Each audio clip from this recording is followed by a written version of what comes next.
భక్తి ముసుగులో దోపిడీకి తెరతీశారు దొంగస్వాములు. భిక్షాటనకు వచ్చిన ముగ్గురు వ్యక్తులు ఓ ఇల్లాలితో మాట కలిపారు. మీ కుటుంబంలో శాంతి లేదు, మీ పిల్లోడి మృత్యువుకు దగ్గరయ్యాడని నమ్మబలికారు. క్షుద్ర పూజలతో దోషం పోతుందని వెల్లడించారు.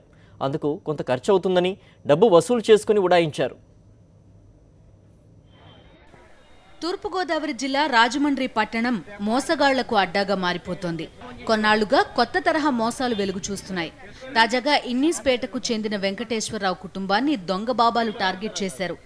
అయ్యప్ప మాల వేషధారణతో ఇంటి ముందుకు చేరిన ముగ్గురు ఆగంతకులు వెంకటేశ్వరరావు భార్యతో మాటలు కలిపారు. ఇంట్లో దీపం ఆరిపోతుందని భయపెట్టారు. ఇంట్లో పెద్ద కొడుకు మృత్యువుకు దగ్గరయ్యాడని చెప్పుకొచ్చారు. 11 రోజుల పాటు క్షుద్ర పూజలు చేస్తే మీ కొడుకు ప్రాణం కాపాడుకోవచ్చని సలహా ఇచ్చారు. అందుకుగాను 11,000 రూపాయలు ఖర్చవుతుందని నమ్మబలికారని బాధితులు అంటున్నారు.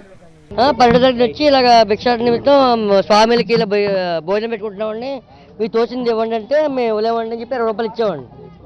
20 రూపాయలు ఇస్తే వెళ్ళిపోయినాడు. మళ్ళీ వెనక్కి వచ్చేసి ఇంకా మీ ఇంట్లో ఇలా బాగాలేదు, మీ అబ్బాయికి ఇలా బాగాలేదు, పూజలు తగ్గిపోయి చెప్పి ముందు విజయవాడలో పూజలు చేయించాలని చెప్పి 4,000 తీసుకుని మృత్యు వచ్చేస్తుంది, అమావాస్య రోజు చచ్చిపోతాడు అని చెప్పి 11,000 అవుద్ది, రోజుకి 1000 రూపాయలు చెప్పి 11 రోజులు పూజలు చేయాలి, 11,000 అవుద్ది అంటే మా ఆవిడ భయపడిపోయి చెవులు తీసిందండి. దొంగ బాబాల మాటలతో హడలిపోయిన ఆ ఇల్లాలు 4,500 రూపాయల విలువ చేసే చెవి కమ్మలు వారికి అందించింది. విభూది, కుంకుమ, నిమ్మకాయలతో పాటు తాయెత్తు ఇచ్చారు. ఇంకా చెల్లించాల్సిన డబ్బు ఇవ్వాలని వెంకటేశ్వరరావు భార్యను వేధించడం మొదలుపెట్టారు.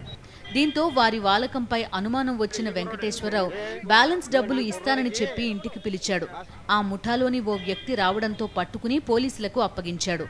ఎక్కడో చేసాడు తెలియదండి, చెప్పలేదండి మాకు. శ్మశానంలో చేయాలి, పూజలు చేయాలి, ఎవరు చూడకూడదు, పిండి బొమ్మ వేసి పూజలు చేసి కొండలో పెట్టి శ్మశానంలో గొయ్యి తీసి పాతాలి అని దుద్దులో ఇచ్చారండి.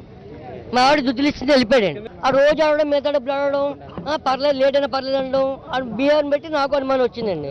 తర్వాత ఆడేమో రక్షరేఖలు ఇచ్చాడండి, తావీలు కట్టమని ఇచ్చాడండి.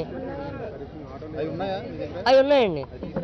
పట్టుబడిన దొంగ బాబా పశ్చిమ గోదావరి జిల్లా పెరవలికి చెందిన దుర్గాగా గుర్తించారు పోలీసులు. మిగిలిన ఇద్దరి కోసం పోలీసులు గాలిస్తున్నారు.